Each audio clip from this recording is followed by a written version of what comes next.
Dengar cerita hari ni kelas Cikgu Yaya dah nak mula dah, betul ke?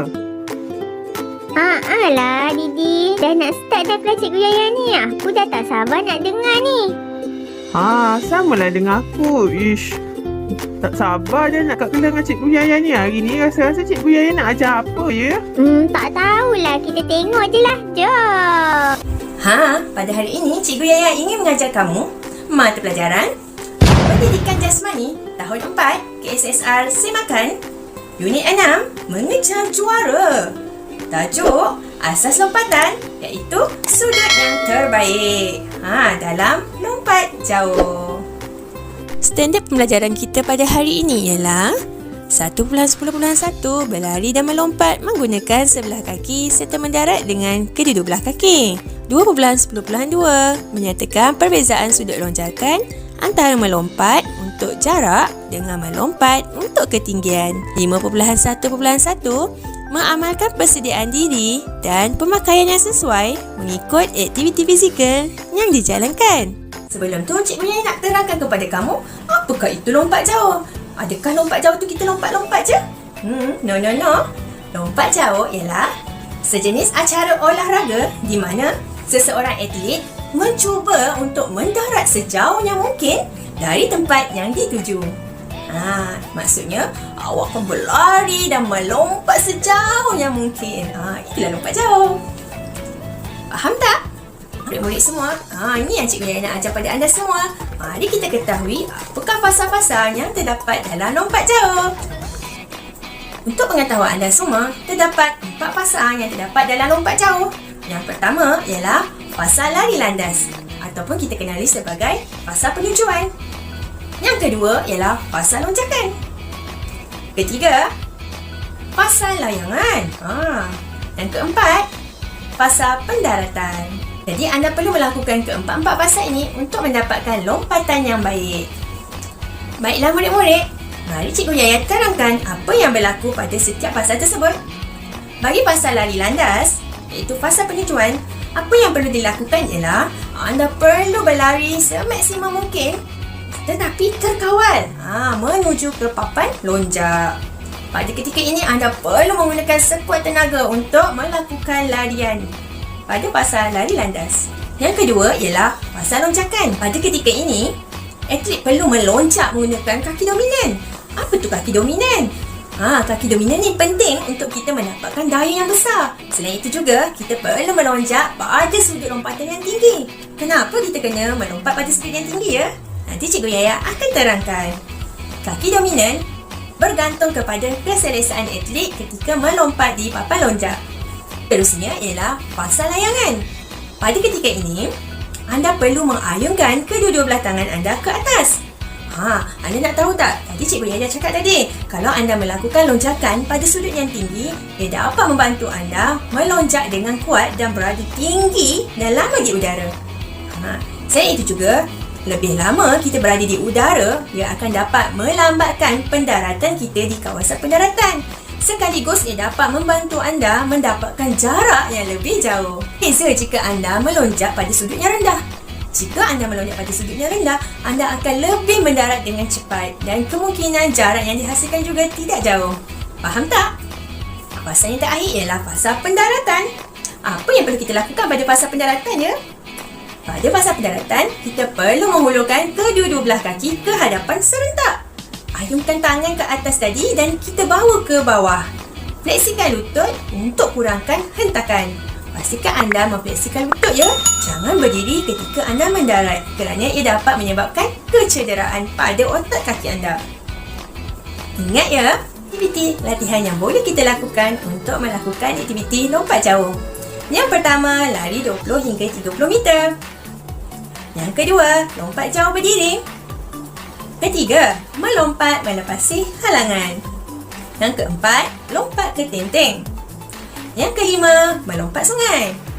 Dan yang keenam, anda akan melakukan lompat jauh yang sebenar. Apa? Susah? Jangan risau, nanti Cikgu Yaya akan tunjukkan. Jom!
Murid-murid nak tahu tak? Berikut merupakan kesalahan yang selalu dilakukan oleh atlet ketika melakukan lompat jauh. Jadi anda perlu ambil tahu supaya anda tidak melakukan aktiviti ini ketika melakukan lompat jauh. Yang pertama, larian atlet tidak mencapai had kelajuan optimum. Dia tidak menggunakan sepenuh tenaga ketika berlari. Yang kedua, jarak langkahan yang tidak tetap. Ia akan mengganggu untuk anda melakukan lonjakan. Yang ketiga, melonjak sebelum atau selepas mencapai papan lonjak. Yang keempat, sudut atau arah lonjakan terlalu rendah. Ia akan menyebabkan anda mendarat dengan cepat. Seterusnya, kaki tidak diangkat tinggi dan tidak menunjurkan kaki. Ia akan menyebabkan anda mendapatkan jarak yang kurang jauh. Mendarat dengan kaki yang terkangkang atau bebas adalah rugi kerana ia akan mengira jarak anda melalui bahagian anggota badan yang berada di belakang dahulu. Jelas tak, murid-murid? Cikgu Yaya nak bagi tahu kamu tips macam mana kita nak lakukan lompatan yang baik. Kamu kena ingat, terutamanya jika anda menjadi wakil sekolah atau daerah anda suatu hari nanti. Yang pertama, mestilah optimumkan kelajuan berlari untuk mendapatkan jarak lompatan yang jauh.